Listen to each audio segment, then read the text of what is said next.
Before we get this episode rolling, I'd like to shout out our awesome sponsors. First on the list, we have Fish Sauce with the Rod Positioning Gadget, also known as the RPG. It's a slick little tool that'll help you get your rod holders good and tight. Find them online at www.fishsauce.com. Next up, we have Anglers Unlimited. For those of you that like to support local businesses, these guys are doing it right. They have all the tackle you could possibly need under one roof. They also have a huge selection of fresh and cured baits. Robert and his guys are sure to get you lined out with what you need for success. Open 7 days a week from 4 a.m. to 6 p.m. Stop in and say hi, and be sure to tell them Clayton with Wet Net sent you. After that, we have Northwild Outdoors. Northwild is the top of the line when it comes to spinner blade patterns and paint quality. They also do custom paint jobs. Go check them out in Anglers Unlimited or Bob's Sporting Goods, and find them online at www.northwildgear.com.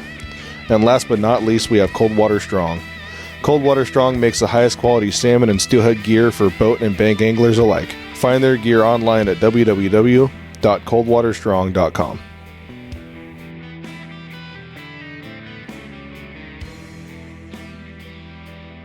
What's going on, everybody? Thank you so much for tuning in here for another week of the Wet Net Outdoors podcast. As always, if you guys are liking, see what I mean?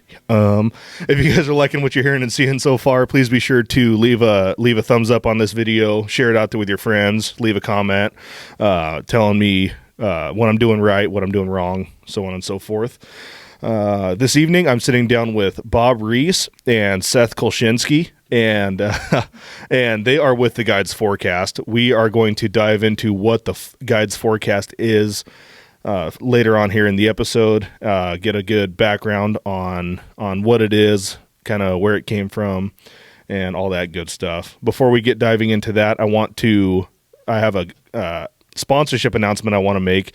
January 11th at 9 a.m., Anglers Unlimited's new store in Rainier, Oregon is going to be having its grand opening. They're going to have a ribbon cutting, and they're going to have food carts and espresso. They're going to have a raffle, new products, and they are going to be carrying all of Addicted Fishing's products.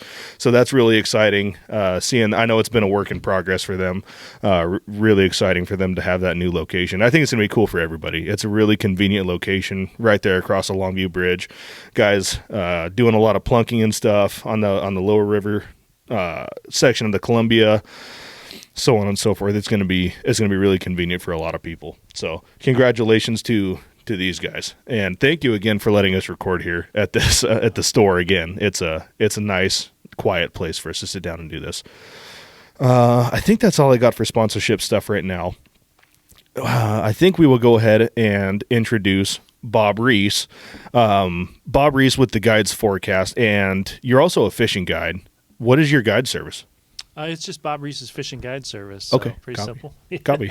So let's go ahead and we will dive into kind of who you are, where you're kind of like your fishing background, and we'll just kind of spitball off of there. Yeah, you bet. My name is Bob Rees, and I grew up in Northeast Portland. Grew up fishing mostly the Sandy, some of the Clackamas, a little bit on the coastal streams when I got my driver's license, but nobody else in my family fishes, so it wasn't until I really got my driver's license that I was able to kind of branch out and learn. And the folks that are fanatical about it, they understand that you got to do a lot of learning on your own. You got to. I just got any books or magazines that I picked up as a young kid. Spent more time reading Salmon Trout Steelheader and all those other good books that were published by Model Publications instead of doing my homework, which probably why I ended up being a fishing guide. Yeah, I think we're all a little guilty of that. We've all put fishing before school a handful of times. But I'm a sixth generation Oregonian, and I currently live in Oregon City. I lived 20 years on the coast around Bay City, fished in Tillamook quite a bit, and anymore, we've lost a lot of opportunity. I spent a lot of time building my business on the banks of white sturgeon and the estuary, which is a fishery that no longer exists for consumptive users. Yeah. Tillamook Bay, for spring Chinook, for fall Chinook, those fisheries are compromised for sure. Winter steelhead is probably going to be a good year this year for winter steelhead, but I've been back to Washington D.C. 3 times in 2024, and I've told those lawmakers that I went from running about 150 days a year down to about 50 meaningful days. So I think every fishing guide as well as sport angler in our region have realized the diminishing returns on sport fishing opportunity here. And we got to claw back. We got to do a lot to get back to the way the fisheries are. It was encouraging to see rebounding fisheries for summer steelhead was better. Coho was good. Fall Chinook exceeded expectations. We're still kind of on the ropes for spring Chinook. Especially on that Willamette River system. That was abysmal. Yeah, highly disappointing. And I read a lot about this in the guides forecast that and I worked for the Department of Fish and Wildlife for 7 years on and off as creel survey and some Portland Harbor study stuff, some stream surveys on the North Coast. And, back in the day, I've been guiding for 29 years and next year will be my 29th year. And, we had good numbers of 5-year-olds and 4-year-olds. Spring Chinook come back to the Willamette now. Sometimes it would be almost 50-50 5-year-olds and 4-year-olds, and now it's like 75%, maybe 80% 4-year-olds, which those fish come back in April when the Columbia spill is happening and it backs up the Willamette. There's no flow in the Willamette, and so when the bulk of the run is in, there's no flow. The bite really disappears, and that's we plant 5.5 million spring Chinook smolts into the Willamette River, and on a good year we get 50,000 back. On a good year we might harvest 10, 12, maybe 13,000 of those fish, and it's just we got to find a different way. So there's a lot of things, but that's my background. I worked, as I mentioned, I was educated in fisheries technology from Mountain Hood Community College after going to Central Catholic High School in Southeast Portland. Got a degree in fisheries technology. I didn't have a strong desire to work in a hatchery, but it was great to learn as much as I could about fish propagation. Worked both in Oregon and Alaska in the fish biology side of things, and then got to become a fishing guide in a remote location called the Unalakleet up in Alaska. It's kind of where I cut my teeth and started guiding. Yeah. And that's a fun one to try to pronounce. Yeah, but you remember it after fishing it. I'm sure. I'm sure. And then I got to do 5 years on the Kenai, kind of in the last years of where we saw good numbers of returns.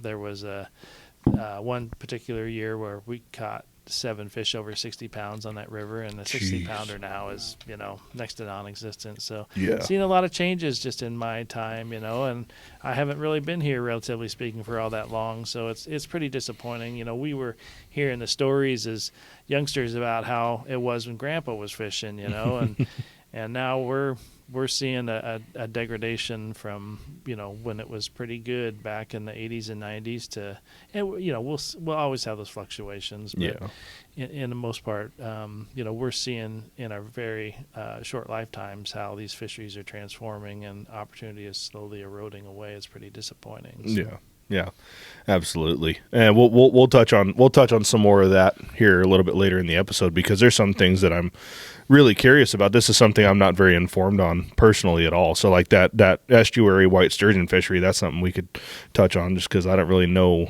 what happened. You know what I mean?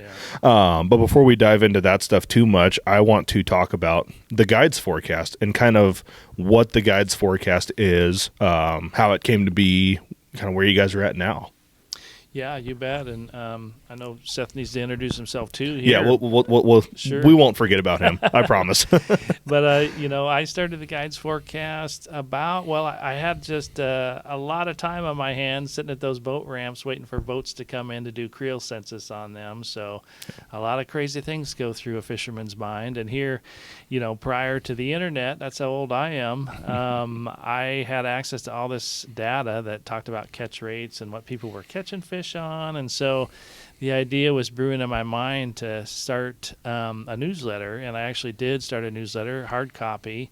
Must have been, let's see, graduated in 88, so it must have been 89, 90 when I got the idea to start the Guides Forecast, and had a friend that worked at the Oregonian, and he helped me roll on the titles and the format the newsletter, and I would send out hard copies. And then I got my first chance to go to Alaska to be a fishing guide, and that project got set aside. Yeah. And then by the time I came back to start my own business in Oregon, my brother had said he's kind of the tech side of the Guides Forecast, doesn't really know much at all about fishing, but makes for a perfect symbiotic relationship for us, because he handles all the database and produces all the the statistics on what we're doing and how we're performing. And I along with Seth and a handful of other writers, provide the content for the Guides Forecast. So it was born in hard copy. It died when I got a chance to go live my dream and be a fishing guide in Alaska. And then when I came back, and my brother Doug said, hey, let's do a website for your guide business.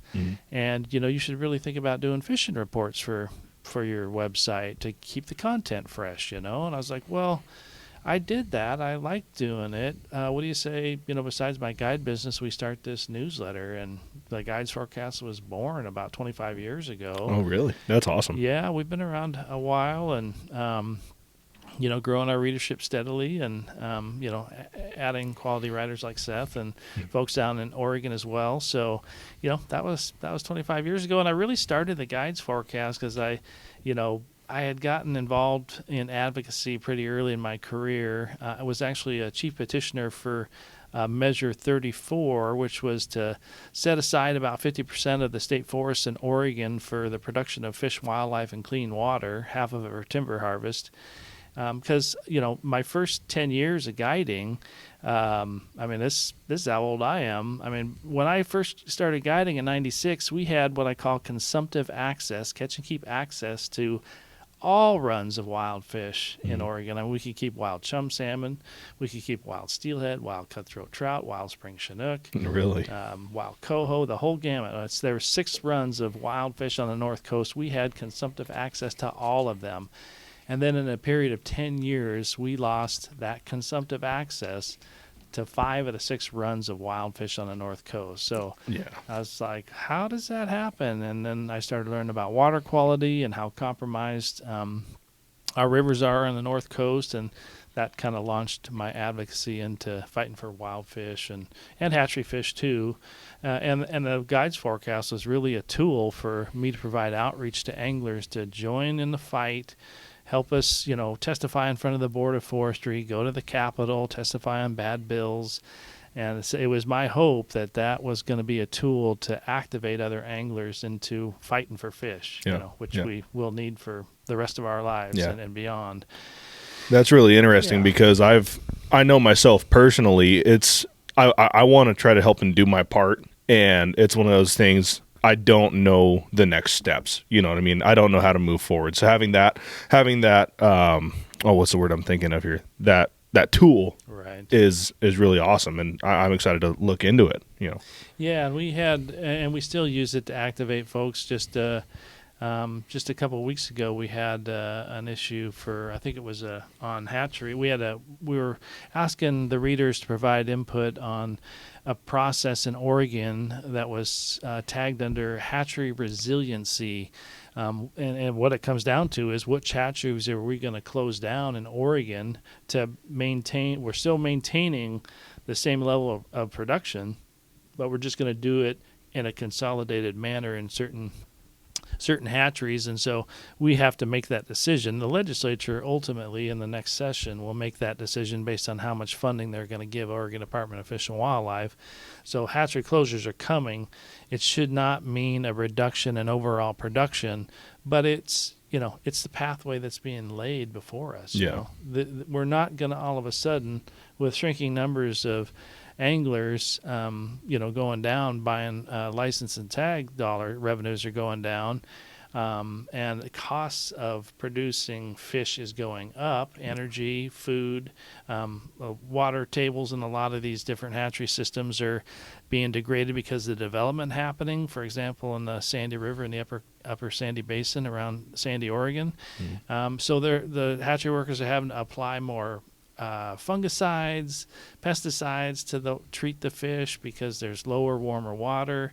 It's compromising their budget on buying high-quality fish meal, and so smolt to adult ratios are diminishing because of that. And so there's a cascading effect that's going on that's not going to turn around unless we have a pretty big change in policy and how we support our state agencies. Yeah.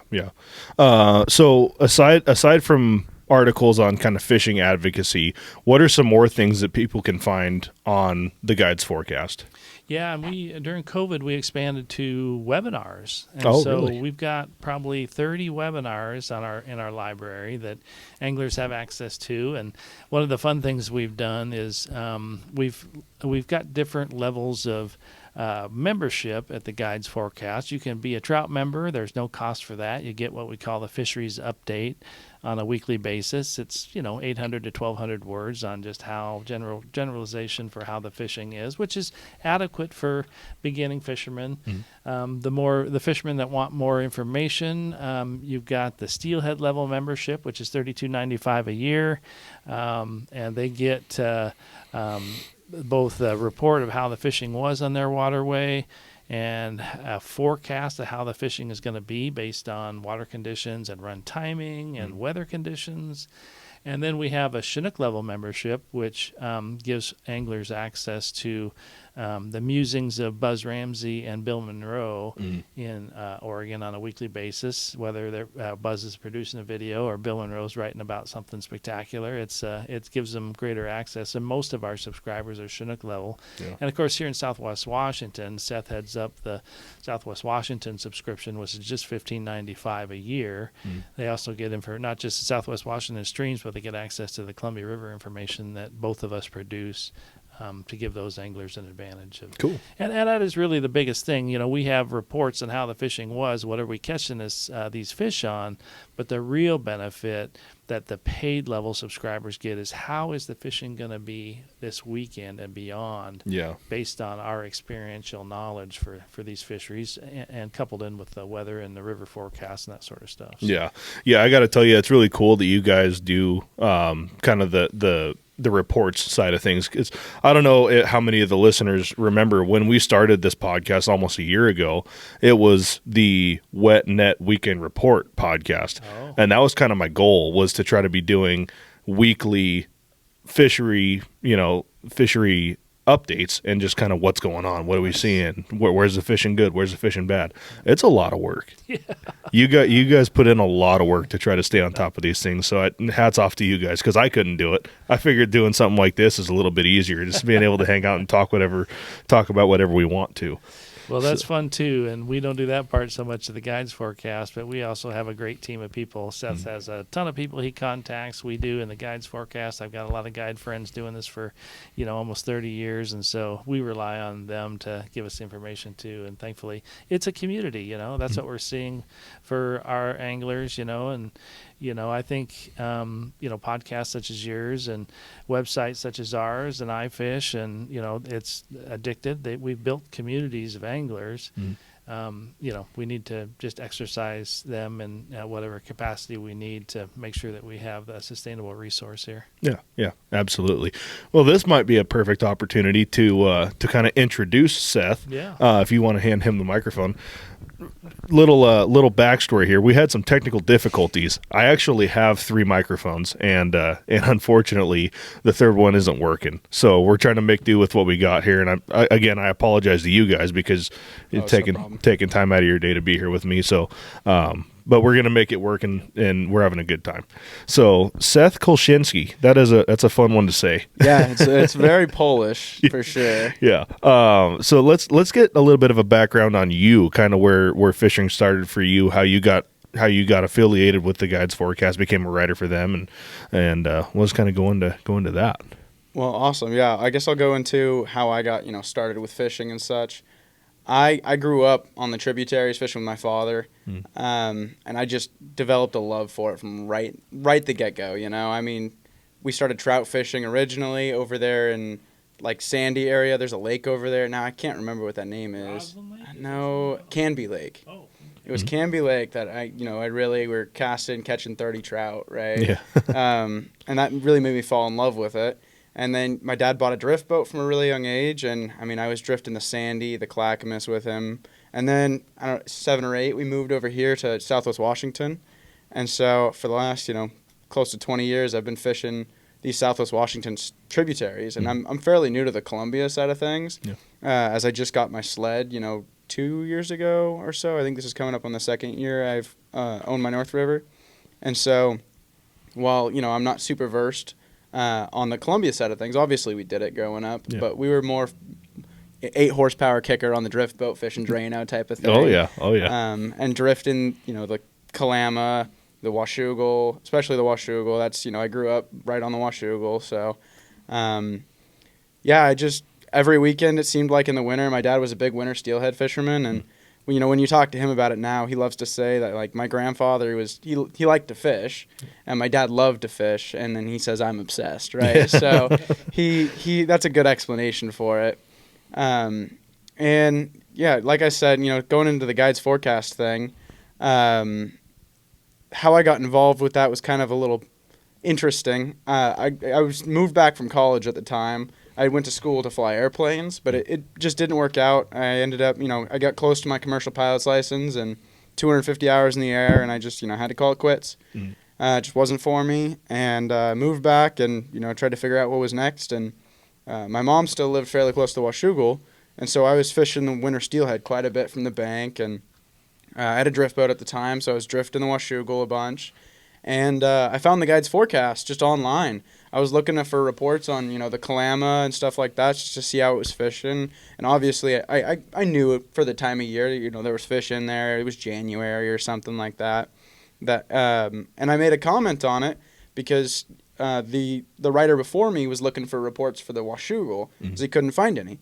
And so I made, I was like, hey, if you want a report for next week, I can help you out with that. I spent the weekend fishing it. And he reached out and he was like, yeah, I mean, if you'd want to trade for a membership for reports weekly, then I'd love that. And so for, 6 or 7 months there, I was going to all these rivers as I was fishing them, and I would shoot him reports on that. Well, a year or so down the line, a couple years ago, he was kind of on his way out and he didn't want to write full-time every month. And so he recommended me to Bob and Doug, which is his brother, to be the next writer. And so we went through a trial phase for a little bit there where it was I was writing kind of to them, but it wasn't going to the website. The writer was named Ian, and Ian was still writing. And so finally they were like, yeah, we want to take a shot on this 20-year-old kid. And You're only 20? no, not only 20, but a younger kid, right, who didn't have all that much life experience underneath of him. Yeah. And, it's worked out really well. And I've been writing I think this will be coming up in my 3rd year writing for you guys. I'm not 100% sure on that. It's close to, if not close to 3 years. Yeah. And it's been especially great for me because, I thought I knew a lot about the tributaries. And like Bob said, I almost called you Doug there for a second. Like Bob said, we have this community of guides, and I've developed a community of just regular fishermen. And something I kind of really pride myself in Southwest Washington on is that I don't just have the guides that are catching all of the fish. I have regular people that are going out and catching or not catching and struggling and not struggling. Yeah. And so I'm able to report on what's working and what's not working. Yeah. And so I've developed this community that, is just really, really fantastic for reporting. And, you see on a lot of, reports and stuff like that online or, videos, specifically Addicted, where, they do a good job. Sometimes they post videos where they just get skunked. Mm-hmm. But most of their videos look like they catch 5-6 fish every time they go out, right? Mm-hmm. And that's, sure true for some guides who, know what river this, X amount of fish are in right now. They know it's hot right now because they've done it for 25 years, right? Yeah. And so I've been able to pinpoint, where the systems are that are fishing hot, and like I said, the community of people are usually fishing, in that hot spots, and so I'm able to point the people in that right direction, and especially with my experience in fishing these tributaries since I was just a kid, especially when it comes to like I can tell what type of fishing you need to be doing upriver, lower river, drift fishing might not work here, that type of stuff, and I really pride myself on being able to provide Southwest Washington that. Yeah, that's super awesome. The timing on that was actually perfect because we're coming up here on our quick little break. Awesome. And when we come back from the break, we're going to dive into, I think we're going to dive into a little bit more of the fishing advocacy side of things from both of you guys, because before we had started recording, we had touched on a river. We'll get into it afterwards.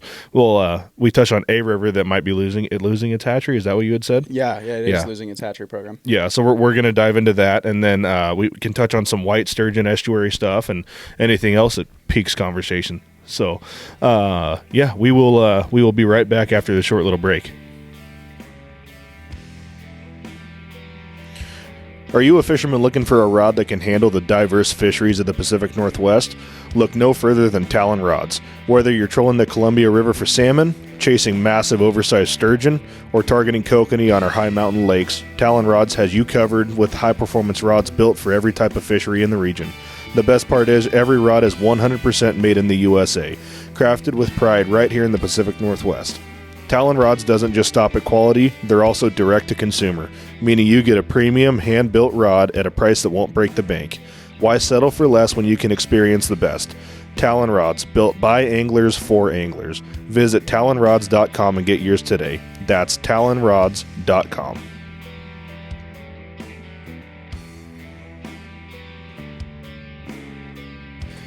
Alrighty, we are back from our little break there, and now we're going to get into some stuff that's pretty interesting, and I would almost call it heartbreaking in a sense.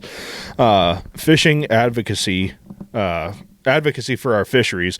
We're going to start off with Seth again, and you have some stuff that I didn't know about. Do you want to just kind of dive into that? Yeah, so I've touched on it a couple of times with the guide's forecast. As I was looking to contact your WDFW.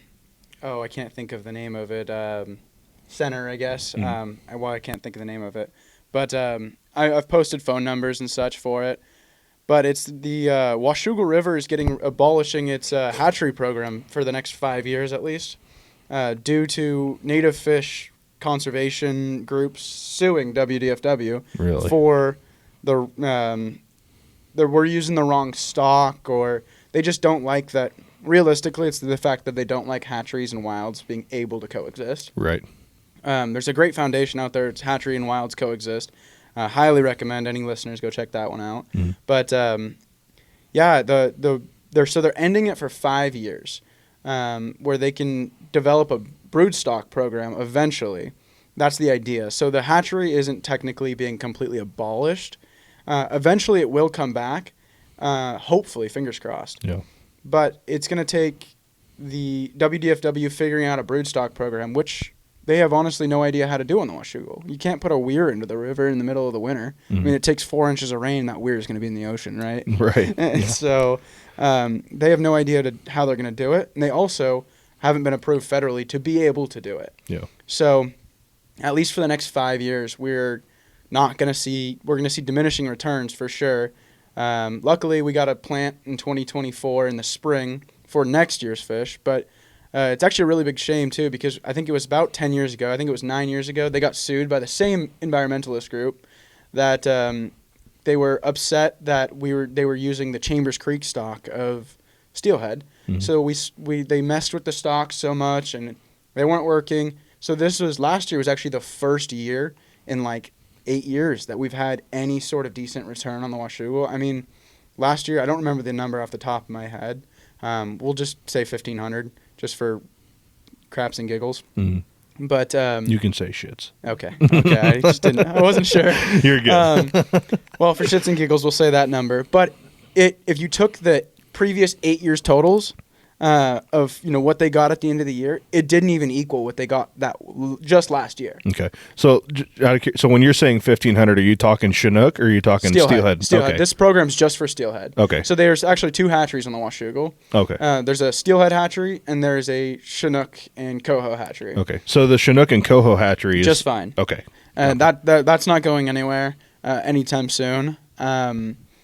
And the summer steelhead program is also not going anywhere anytime soon. Okay. That's the Skamania strain. Those are a brood stock program. Those are the original stock program through the weir that's in there in the summertime. Okay. It's at mile 8, I believe. It's public fishing is what the hole is called. I mean, it's a big sign that says public fishing. I'm not giving away any spots here, right? And so, it's just the winter steelhead run that's going to be abolished. So we'll still have summers, we'll still have coho, we'll still have Chinook, but it's probably the biggest fishery we have on the Washougal, as it's the time people can actually float the river. They can actually, spend time on the river. A lot of times in the summer times, it's too low to float it, and you have to walk it, and it's so full of tubers and stuff like that. So it's a major fishery there that they're definitely doing a disservice to. Yeah. And who knows? I mean, we say now we're hopeful for a broodstock program, but we don't even know if it's going to be federally approved. So yeah, what do you think about a broodstock program on that river? Do you think it'd be pretty beneficial? It would. It really, really would. And I know a lot of guys have stepped up and said, "Hey, like I'll put a tank in my boat." Yeah. Like, I mean, I know a couple of guys who said they pay for it. Yeah. I mean, I'm not going that far, but well, I'm sure there's plenty of guys that would. Totally, that they'd pay to have a tank installed in. I know ODFW is doing things where they're, especially on the Clackamas, where they're paying people. I know Nicole's Guide Service, which is my uncle who guides steelhead out in the Clackamas. He's got a tank from ODFW, and they gave him a net, and we go out there and we catch wild fish, and we call them prisoners. We put them prisoners in the box, right? And so I know plenty of guys have been like, dude, I'll put this in my drift boat. I don't mind losing the space if we can develop a broodstock program. Because how else are we going to? Those fish don't return to the hatcheries. Yeah. We can't put a weir in. What are we going to do? Yeah. But yeah. Just out of curiosity, and I don't know if this is factual or not, I saw a post on Facebook a couple of days ago that they had taken a strain of fish, and I can't remember if it was Chinook or steelhead, and planted them in some lake. Yeah, so that was the Washougal River steelhead that our taxpayer money paid to raise these steelhead. Bob was talking about the rising costs. So I mean, this should be something that anglers are upset about, where we have raised these steelhead to be put in the Washougal, and since the part of the lawsuit said that these fish can't be released into the Washougal, so they were dumped into the lakes. Towards I can't think of the name of the lake. I can't off the top of my head either. It's out east. It's towards the Grand Coulee Dam. I think that's the name of it. Don't quote me on that. It's way out east, up towards Canada area. It's crazy far out there. Yeah. And so and they pulled those out of the winter steelhead strain. Yeah. So it's actually what we have, which you're going to be familiar with, is the. Oh, crap. Now I can't remember it. It's the Clackamas, one of the rivers off the Clackamas. The Dog Creek? No, it's a hatchery on the Eagle Creek. There it is. We have the Eagle Creek stock in the Washougal. So those fish were gifted to us from ODFW as they returned right around the same time of year as what we were supposed to do. And so, yeah. Gotcha. Yeah, that was something that I was kind of curious about, just as being as uninformed as I am. I read that post, and I was like, I'm not sure how I'm supposed to feel about that. Yeah, you should be very upset. I mean, like he was talking about, it's just the crazy expense to raise those fish. Yeah. I don't know the total price to raise it because it's not necessarily published in Washington. Right. But just thrown into a lake to mostly die. Yeah. They're not going to live. They're going to feed the walleye. I'm sure. I saw some Facebook anglers are, happy that the walleye were going to be fed, but yeah.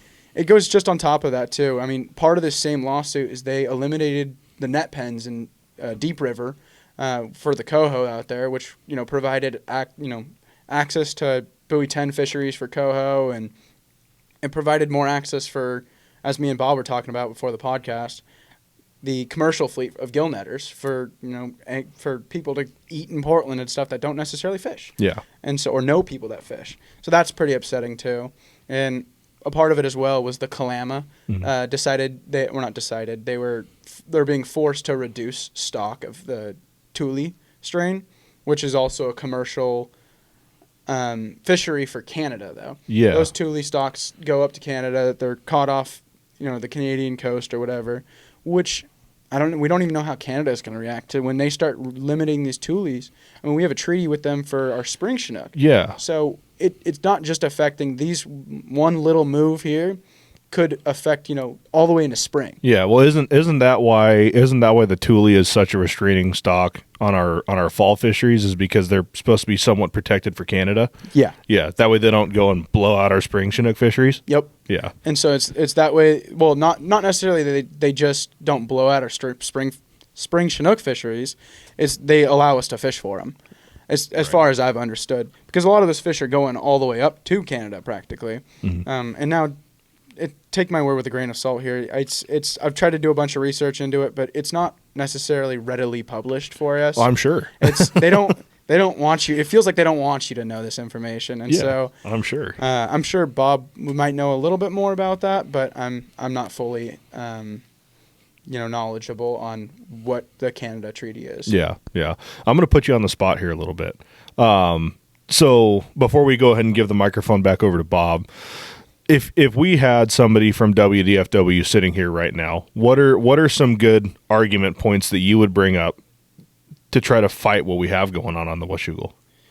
Well, the number one thing is we couldn't fight it. It's done and over. As you could have someone from WDFW sitting here, and their hands are tied. They've been sued.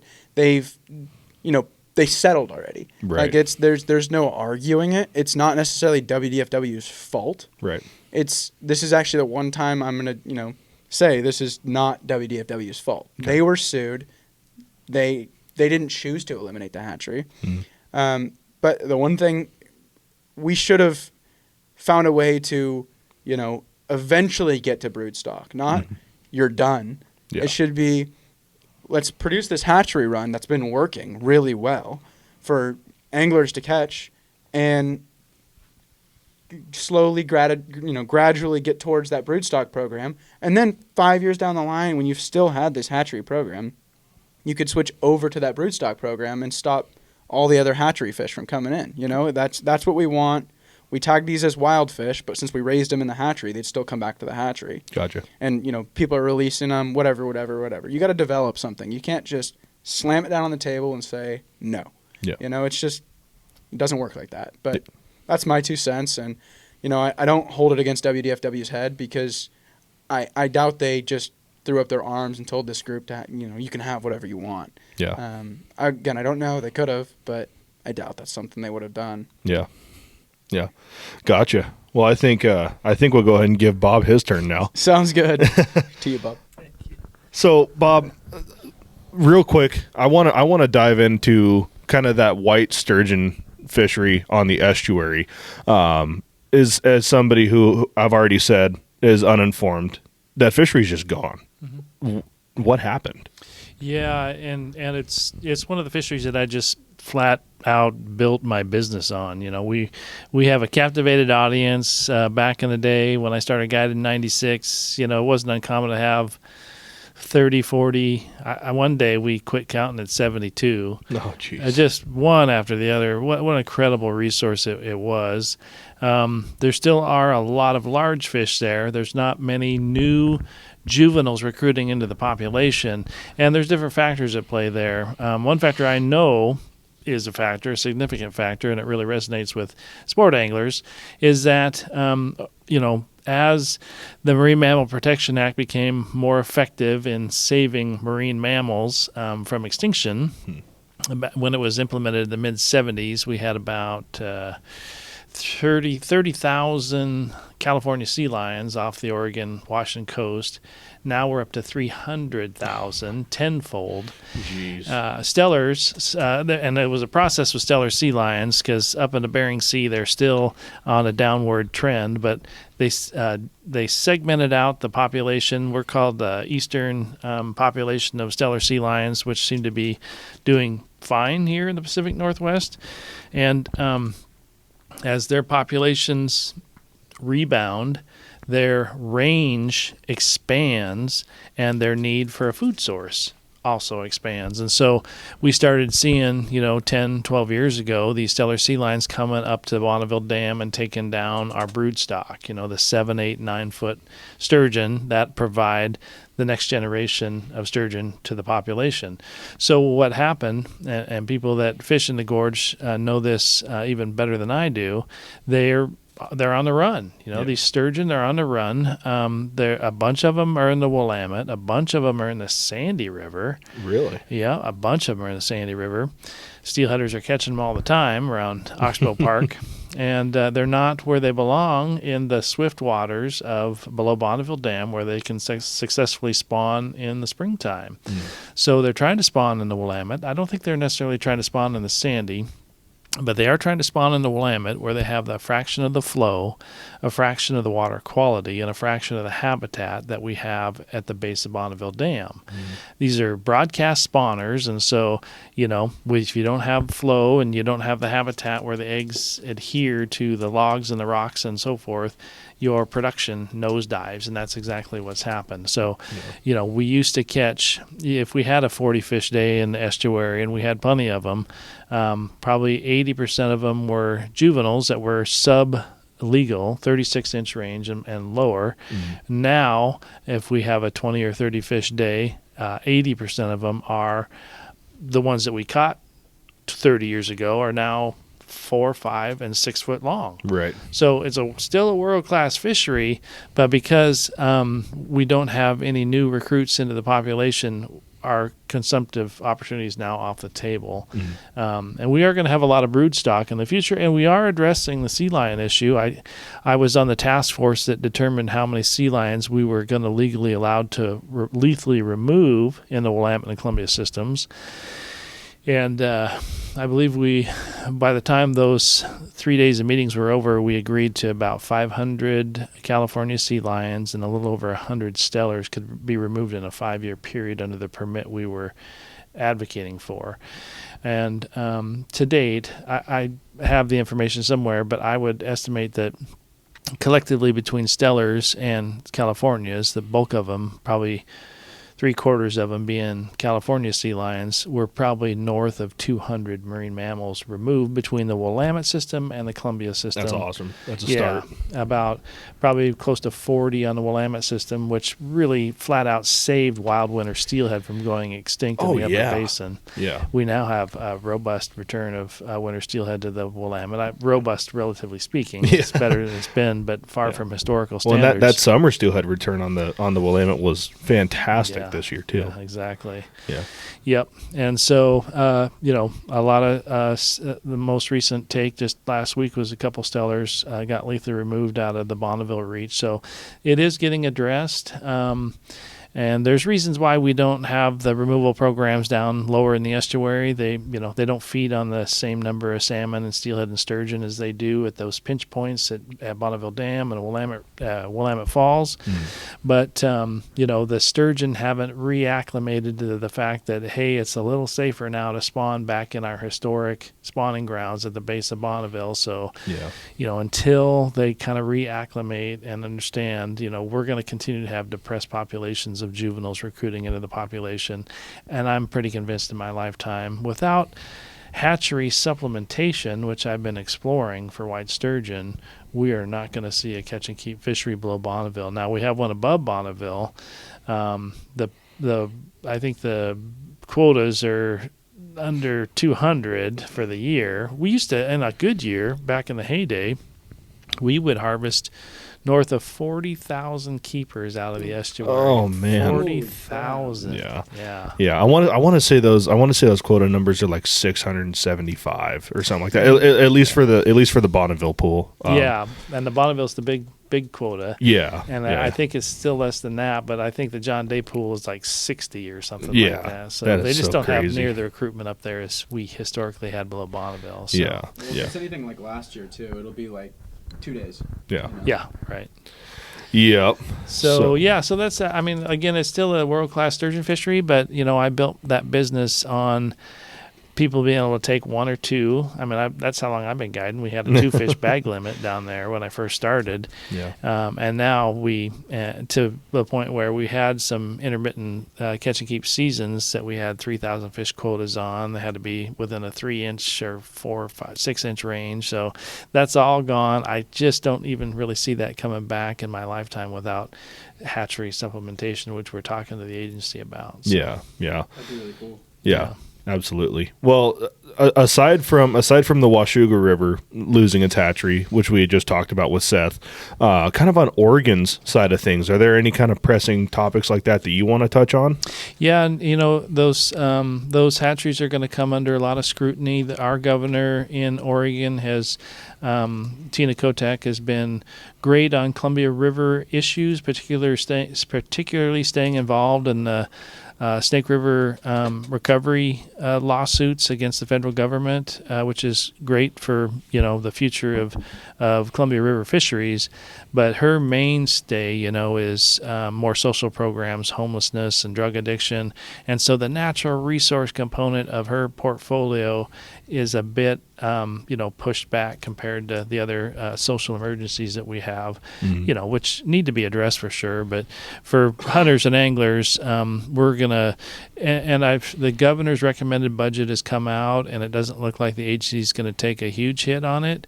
But nonetheless, we're going to have representation from lobbyists to make sure that our hatchery funding stays intact in the Oregon legislature. It's something we fight for every 2 years. We run in a biennium system. I believe Washington does too. And so the budget comes down from the governor, but it gets approved by the legislature. We got to make sure that those monies stay intact to keep hatchery production alive and well. Nobody, your audience as well as everybody sitting at this table knows the benefits that those hatcheries produce for rural areas. This is so it's critically important. Well, look at Woodland, Washington, where we're sitting right now. It's a really big just a fishing destination. Oh, yeah. One of the biggest closures that we have on the Columbia River every year is below Woodland. So the traffic that this Woodland area gets alone is insane. Yeah. So. And we used to some guide friends and I make an annual pilgrimage up to the Olympic Peninsula for steelhead up there. What a magnificent fishery they used to have. Yeah. Maybe there'll be some additional opportunity this year because it looks like numbers are rebounding, but holy moly. Yeah. What a incredible resource, the quinault and the queets, and it is quintessential steelhead fisheries that, again, we're all just feeling the heat, Yeah. I had heard that a handful of those rivers had taken some pretty big hits last year, and it's good to hear that they're rebounding. Yeah. Let's hope the trend continues. Yeah. What is something that an average fisherman like myself can do to help advocate for these fisheries?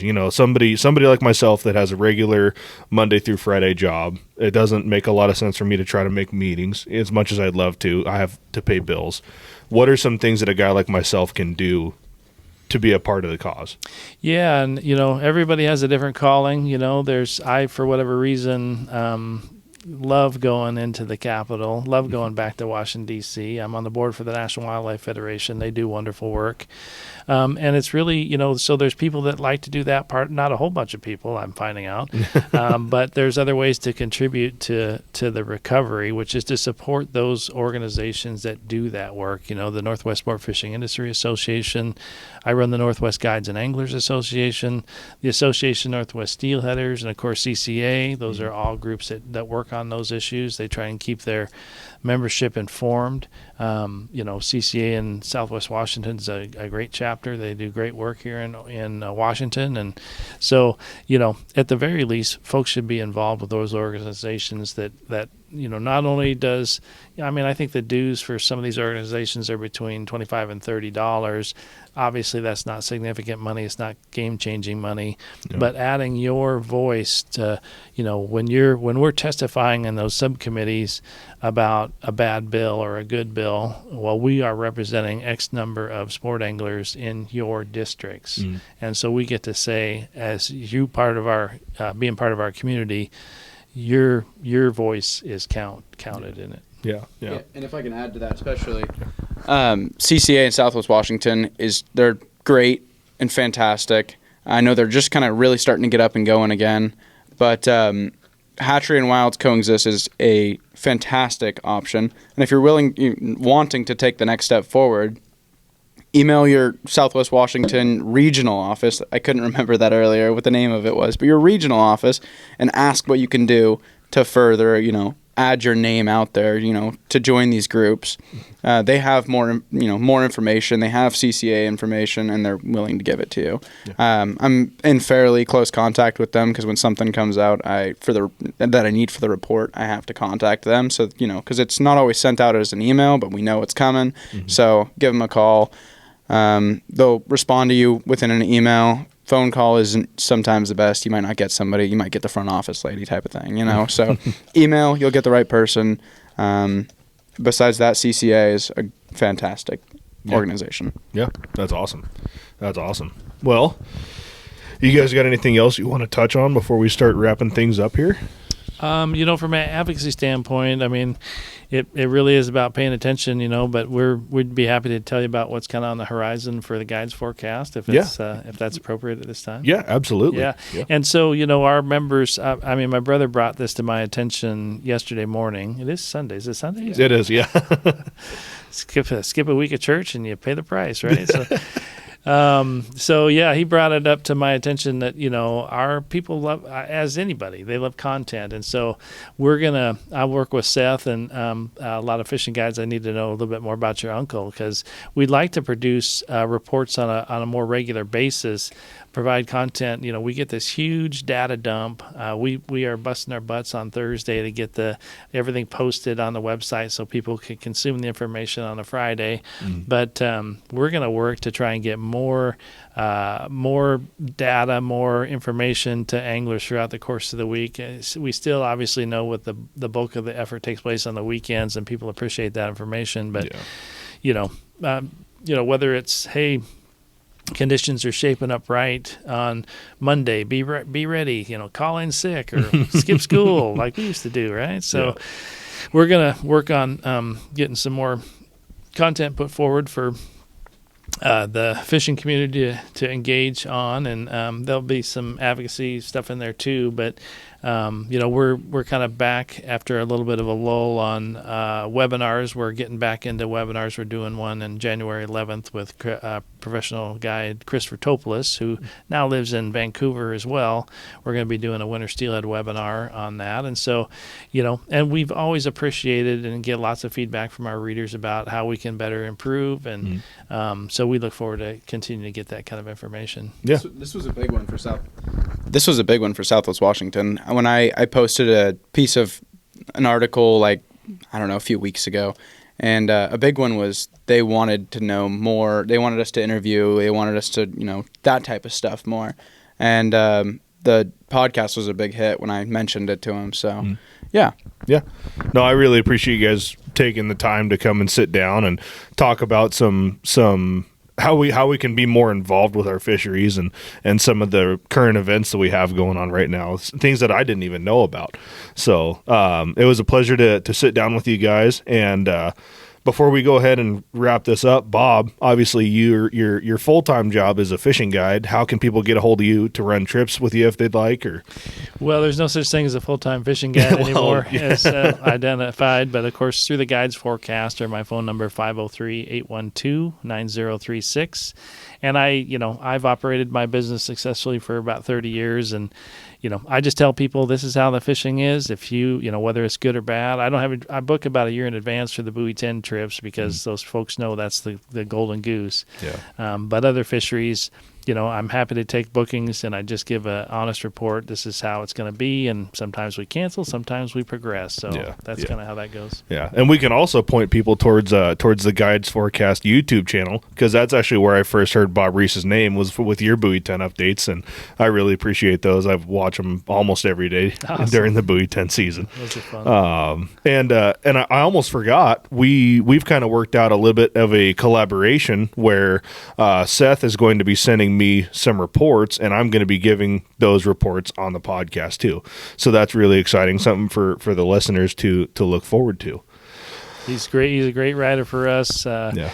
And I do enjoy fishing Southwest Washington, but just having somebody of Seth's caliber out there in the field has been a huge benefit for us. So. Yeah. Well, I really appreciate you guys taking the time and sitting down, and we'll have to do something like this again in the future as more current events come, as they always do. Love to. Oh, yeah. Yeah. So as always, like this page, leave a comment, share us out there with your family and friends, and I think that's about it. I think so too. Yeah. Well, you guys have yourselves a great weekend, tight lines, and we'll see you next time. Thank you very much.